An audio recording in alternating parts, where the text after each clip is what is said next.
আসসালামু আলাইকুম। হাই দর্শক, বাংলাদেশের ফুটবলে চলছে স্বর্ণযুগ।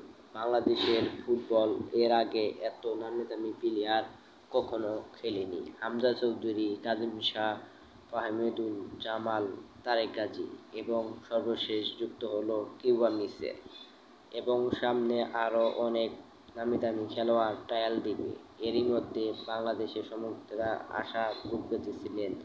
সেই আশারা কিছুটা ভেঙে দিলেন কুইন সুলিভান আসলে বাংলাদেশ এশিয়ার মধ্যে শক্তিশালী একটি টিম হতো এবং তিনি অত্যন্ত দক্ষ স্ট্রাইকার। কিন্তু কুইন সুলিভান যুক্তরাষ্ট্রের হয়ে তিনি অভিষেক ঘটল, আর যুক্তরাষ্ট্রের হয়ে এই অভিষেকে বাংলাদেশের ভক্ত সমর্থকদের হৃদয় ভেঙে গেল।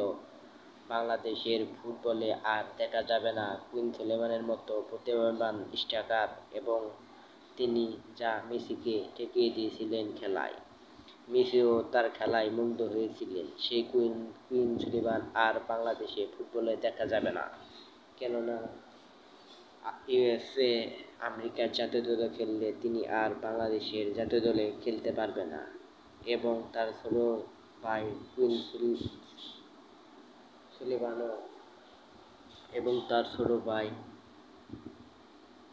তিনিও আমেরিকার জাতীয় দলে খেলার ব্যাপারে বেশি আশাবাদী।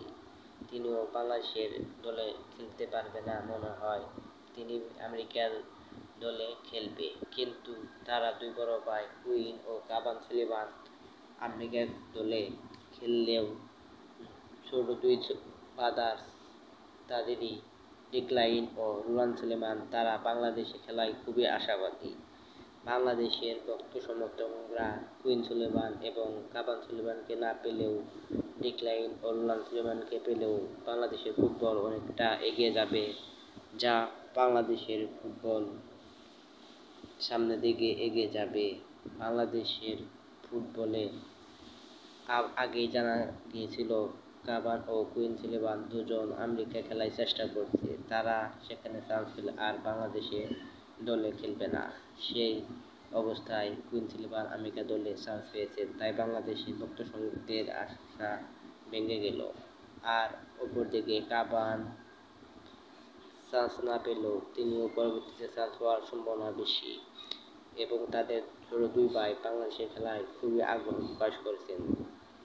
বাফুফে সূত্রে জানা গিয়েছে তাদের আনার চেষ্টা করা হচ্ছে, তারা হলো রুলান ও ডিক্লাইন সুলেমান।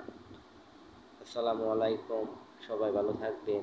আমার এই ভিডিওটি আপনাদের পছন্দ হলে ভিডিওটি বেশি বেশি লাইক ও সাবস্ক্রাইব করুন এবং আমার চ্যানেলের পাশে থাকুন।